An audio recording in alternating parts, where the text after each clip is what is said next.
adakah program bersama dengan pemerintah yang dilakukan untuk melakukan pemantauan kualitas infrastruktur di Indonesia? Tahun depan rencananya pemerintah akan apa, mengenalkan program baru namanya Indonesia Green Affordable Housing Program atau itu disebutnya IGHP.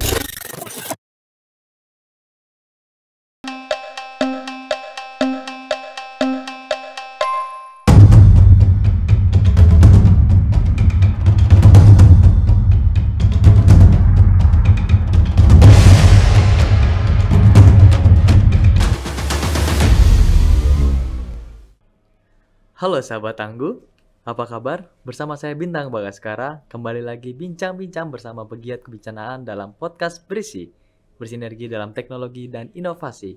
Pada edisi khusus Asia Disaster Management and Civil Protection Expo and Conference yang ketiga atau ADEXCO, yang bersamaan dengan Global Forum for Sustainable Resilience yang kedua.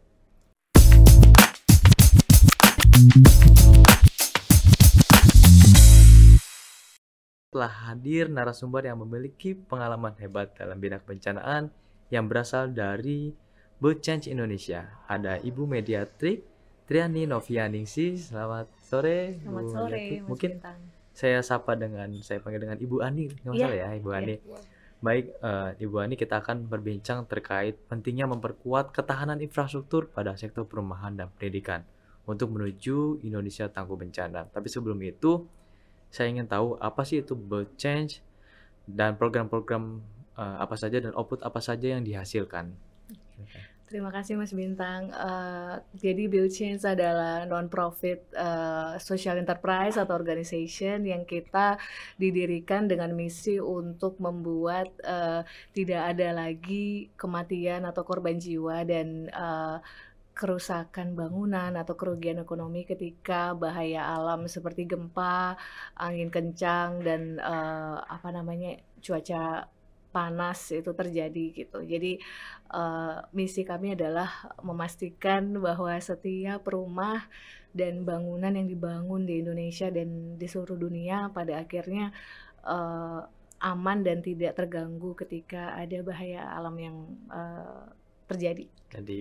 Jadi untuk memperkuat ya bangunan Iya. infrastruktur Iya.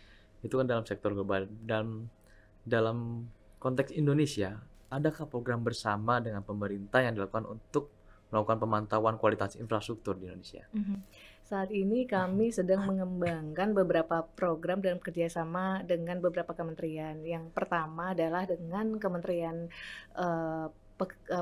Pekerjaan Umum dan Perumahan. Jadi tahun depan rencananya pemerintah akan mengenalkan program baru namanya Indonesia Green Affordable Housing Program atau itu disebutnya IGHP kalau menurut teman-teman Kementerian PUPR. Jadi itu adalah program perumahan yang ditargetkan untuk memperluas akses kepada masyarakat untuk bagaimana mampu meretrofit dan membuat rumahnya juga melakukan adaptasi iklim gitu. Jadi misalnya nanti program ini akan bekerja sama dengan institusi keuangan seperti BPR atau banking lainnya dan juga lembaga-lembaga penyedia keuangan untuk renovasi rumah. Jadi itu yang akan memampukan masyarakat ketika mereka mau merenovasi rumahnya itu juga memasukkan aspek keberlanjutan, yaitu aspek ketahanan bangunan supaya aman dari bahaya alam, gempa dan lainnya, juga aspek keberlanjutan terhadap adaptasi iklim ke depan gitu. Oke, baik. Artinya salah satu yang didorong terkait infrastruktur yang berketahanan ini adalah retrofitting ya, Iya. seperti itu melalui program IGHP. IGHP. Indonesian Green Affordable House Program. Gitu. Lalu mungkin bisa dijelaskan terkait manfaatnya ini bagaimana masyarakat ataupun program ini dijalankan di masyarakat seperti itu. Ya rencananya jadi yang kami lakukan saat ini masih dalam tahap persiapan bersama teman-teman Kementerian PUPR. Jadi kami diminta untuk menyiapkan panduan program untuk teknisnya juga untuk sistem pengawasan kualitas ke depan. Karena memang sebenarnya program-program perumahan yang ada sekarang sudah ada sebagian yang menyasar untuk peningkatan kualitas rumah yang ada. Namun yang kita temukan di lapangan memang tidak, belum optimal untuk membuat kualitas itu, aspek yang menjadi penting gitu. Jadi biasanya orang jadinya menggunakan atau menerima subsidi dipakai untuk hal-hal terkait estetis, ataupun terkait perluasan, ataupun hal-hal yang tidak bersifat, untuk meningkatkan ketahanan, rumahnya Iya. gitu. Jadi, ke depan, kami, bersama dengan Kementerian PUPR berkomitmen untuk gimana cara memperkuat, penyelenggaraan program agar memampukan, pencapaian kualitas itu bisa terukur dan, optimal gitu. Optimal. Jadi artinya program ini langsung menyasar ke masyarakat gitu ya? Iya. Gitu. Dan memang bagaimana sih Bu Chance ini melihat kondisi perumahan dan sekolah di Indonesia saat ini dari segi infrastruktur ya yang berketahanan bencana? Iya, saat ini, jadi kalau dari data yang ada kan sebenarnya kita memang ada defisit, jumlah hunian ya. Jadi memang, kita juga berkejaran dengan kebutuhan hunian di mana tiap tahunnya tuh tumbuh hampir 1 juta kebutuhan hunian, tapi juga di satu sisi pemerintah sekarang juga udah cukup gencar memampukan, pengadaan hunian. Tapi di sisi lain juga temuan dari, beberapa, studi dari Bank Dunia, dari Sustainability Report, itu mengatakan bahwa, hampir separuh dari, stok hunian yang ada yang terbangun itu, masih belum memenuhi standar, ketahanan bangunan gitu. Jadi itu memang, sesuatu yang harus kita kejar, tapi di satu sisi juga konfliknya adalah di mana, dengan perubahan iklim yang ada sebenarnya kan, kita harus mengurangi emisi karbon, yang sangat signifikan ya. Tapi di satu sisi sebenarnya, konstruksi atau dunia pembangunan itu berkontribusi sangat signifikan juga untuk emisi karbon gitu. Jadi memang ada conflicting issue atau tantangan yang, kontradiktif nih yang sedang dihadapi, Indonesia dan mungkin global gitu. Ya, jika berbicara tentang infrastruktur perumahan, apalagi dalam hal ini adalah hunian, ini kan permasalahan sangat kompleks ya. Bagaimana dalam penyediaan hunian ini kita terkendala dalam segi ekonomi, Pak. Salah satunya selain dari ketersediaan lahan yang terbatas gitu. Nah, seperti pengalaman dulu beberapa tahun terakhir ketika ada bencana di sekitaran Jakarta, di Cianjur, ada beberapa rumah yang menjadi rubuh atau masyarakat jadi korban akibat rumahnya rubuh karena rumahnya ini tidak tahan gempa gitu. Mungkin masalahnya bisa jadi pengetahuan yang terbatas ataupun masalahnya bahan-bahannya tidak ada. Terus bagaimana Bu Chance ini bisa mengintervensi ataupun memiliki program yang berkaitan dengan hal tersebut? Gitu. Ya. Jadi pendekatan kami, sebenarnya ada 3 aspek yang kami tuju gitu. Jadi bukan, bahwa tadi betul Mas Bintang udah menyebut bahwa mungkin salah satu penyebabnya mungkin karena masyarakat belum mengetahui secara tepat nih, bagaimana sih cara membangun rumah yang aman gitu. Kadang kita menemukan banyak miskonsepsi ya, jadi seringkali, kadang iya saya sudah pakai besi tulangan, tapi besi tulangannya bahkan besar-besar gitu, tapi ternyata besinya besi ulir gitu.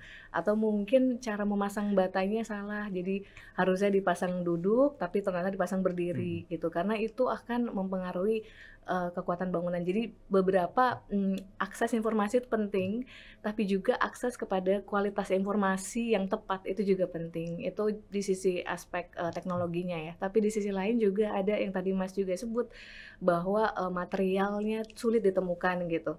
Jadi memang pendekatan Buildins adalah, memastikan bahwa kalau kita, ingin mendorong masyarakat membangun yang aman, dengan praktik yang benar, pastikan bahwa memang itu praktiknya yang familiar, yang memang sudah biasa dilakukan masyarakat lokal, dan materialnya juga mudah ditemukan di sana. Jadi tidak perlu mengenalkan, teknik-teknik baru atau material baru yang kedepannya akan sulit juga dipakai masyarakat ketika mereka mau merenovasi atau memperluas rumahnya gitu. Jadi itu aspek itu. Aspek kedua adalah aspek keuangan. Tadi Mas juga sebut bahwa tidak semua mampu menjangkau, praktek konstruksi yang benar gitu. Jadi kadang mereka paham, tapi sumber dayanya terbatas dan ada tumpukan, prioritas lain, misalkan kebutuhan sehari-hari, itu membuat mereka mungkin meminggirkan, fokus mereka untuk membangun rumah yang aman gitu. Nah disitulah pentingnya, insentif. Ada insentif itu bisa berupa dari situ di tataran ketiga, aspek yang ketiga yang Buildchance fokus juga adalah di tataran policy gitu. Jadi itu bisa juga banyak digerakkan dengan kebijakan-kebijakan program yang memampukan ada sistem insentif terutama untuk masyarakat yang tidak mampu menjangkau rumah yang dengan konstruksi yang baik gitu. Tapi di sisi lain juga kita menemukan tadi Mas juga tadi sebutkan bahwa setelah gempa Cianjur terjadi itu banyak rumah yang rusak, itu juga sebenarnya rumah dan sekolah kita temukan.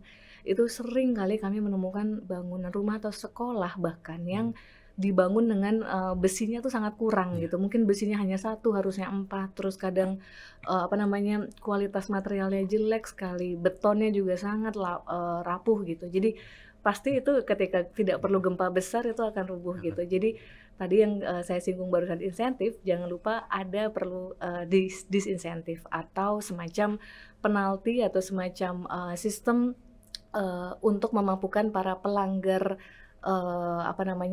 praktek konstruksi yang buruk itu juga dikenakan sanksi gitu. Oke, baik, terkait insentif dan disinsentif, adakah pengalaman ataupun yang program yang sudah dilakukan terkait hal tersebut dari Bu Caca? Iya, jadi salah satu yang juga pendekatan kami adalah memastikan bahwa ketika bahkan itu bisa dilakukan tidak hanya pasca bencana, misalnya kita memberikan bantuan subsidi untuk mereka merekonstruksi bangunannya pasca bencana, tapi juga sebelum. Nah, 2 itu bisa menggunakan salah satu prinsip adalah quality based disbursement, atau di mana kita memberikan tahapan subsidi tapi dikunci berdasarkan kualitasnya gitu. Jadi misalnya subsidi diberikan kalau kualitas terpenuhi di setiap tahap, atau sebaliknya mungkin beberapa pendekatan studi yang kita baca juga ada beberapa temuan di mana malah ada program insentif atau cash gitu diberikan dulu, terus nanti ternyata kalau tidak tidak melakukan sesuai kualitas itu subsidi bisa diambil kembali, dan itu membuat mekanisme ada semacam kuncian gitu untuk memampukan masyarakat mau gitu untuk membangun, karena memang nggak bisa digerakkan satu pihak ya, memang perlu individu juga perlu didukung dengan sistem yang mendukung, termasuk diantaranya kebijakan sistem insentif dan disinsentif. Ya, dalam pelaksanaan itu kan pasti butuh keterlibatan ya, tadi sampaikan Mbak Ani itu bahwa kita butuh kontribusi ya berbagai pihak gitu. Lalu bagaimana pola kontribusi yang sudah dibangun selama ini selain dengan PUPR, tapi juga dengan pemerintah lokal ataupun masyarakat lokal dalam membangun ketahanan infrastruktur ini? Ya. Nah, saat ini kami juga bekerja sama dengan teman-teman American Red Cross dan USAID dan PMI. Jadi di Sukabumi dan Banyuwangi, jadi kita bekerja sama dengan pemerintah di sana.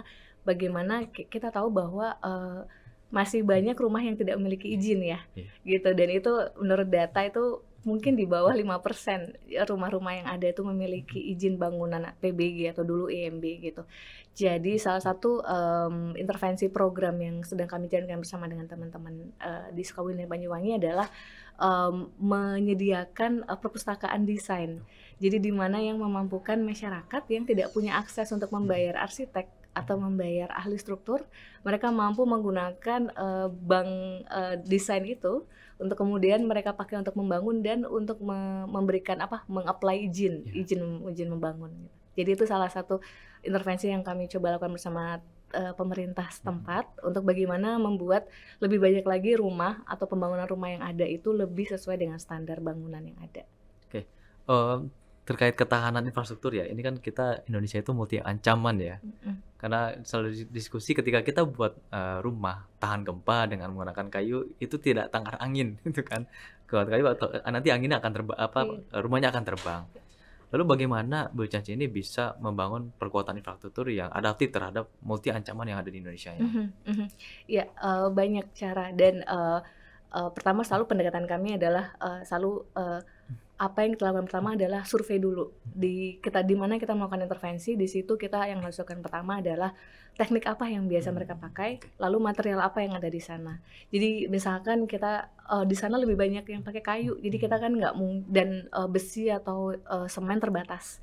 Jadi mau nggak mau kita pasti harus mencari cara gimana supaya mengenalkan teknik kayu dengan kayu tapi yang aman, baik dari sisi angin kencang ataupun gempa. Nah, itu tadi Mas benar bahwa kayu tuh aman sekali untuk gempa ya. Jadi jadi kita juga sering menyarankan kalau seandainya kita memiliki dana yang terbatas tapi ingin membangun rumah yang aman dari gempa ketika lokasi kita berada dekat sumber gempa, kita baiknya bangunnya dengan struktur kayu aja karena itu setidaknya akan lebih minim resikonya gitu ketika gempa dan rumah kita rusak gitu. Nah, tapi satu sisi kalau kayu kan tadi akan rawan angin kencang ya. Nah, itu juga bisa dimampukan dengan membuat sambungan-sambungan antara kayu itu memampukan dia kuat terhadap angin topan atau megatopan gitu. Dan biasanya kan juga ada program di Filipina yang kita tahu Filipina itu mereka punya dua isu tuh, topan yang selalu terjadi setiap tahun dan juga gempa. Jadi itu juga kita pakai pendekatannya di situ. Oke, baik, terima kasih banyak Mbak Hani. Dan sebagai pertanyaan terakhir nih untuk sesi ini, kira-kira apa sih harapan Mbak Hani ataupun harapan Bluechange dalam membangun atau memperkuat ketahanan infrastruktur di sektor perumahan, apalagi di sektor pendidikan, karena ini menjadi hal yang penting ya untuk membuat atau membangun Indonesia tangguh bencana. Ya, pertama jelas tujuan kami tadi balik sebisa mungkin semua rumah, semua sekolah, semua bangunan di Indonesia handal, infrastrukturnya berketahanan. Caranya adalah yang kita pengen bagaimana memastikan bahwa aspek ketahanan dan aspek sustainability itu terintegrasi secara permanen di dalam ekosistem pembangunan gitu. Jadi misalnya bisa kita mulai dengan pendataan berapa total sekolah sih yang secara struktur tidak layak gitu.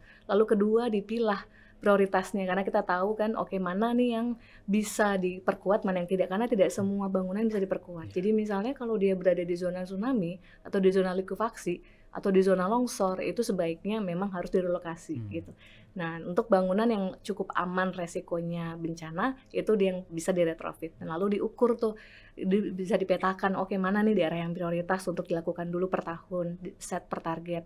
Lalu alokasikan pendanaan untuk peningkatan infrastruktur itu. Jadi sebenarnya saran dan harapan dari kami untuk kita bersama termasuk pemerintah dan juga kita semua para untuk advokasi ketangguhan gitu, memastikan bukan hanya mendorong akses, mendorong adanya bangunan sekolah baru, mendorong adanya rumah baru, tapi bagaimana mendorong kepada akses kualitas yang tangguh gitu, memastikan bahwa stok rumah, stok sekolah yang ada itu aman gitu. Jadi jangan terus dibangun tapi melewatkan aspek kualitasnya. Iya. Pada akhirnya mengorbankan banyak hal ya. Iya, malah nanti kita akan menjadi bagian dari reproduksi bencana kan. Iya, gitu. Betul. Baik sahabat tangguh, tadi kita sudah berbincang dengan narasumber yang hebat, Ibu Mediatrik Triani Novianisi, atau mungkin bisa disapa dengan Mbak Hani dari Bluechange. Dan tetap stay tune di YouTube dan media sosial BNPB, karena update bencana jangan tunggu jadi korbannya. Dan ikuti terus acara Adexco 2024 serta GFSR yang kedua, karena sahabat tangguh akan melihat produk-produk kebencanaan yang menarik. Sampai bertemu lagi di sesi berikutnya. Sampai jumpa.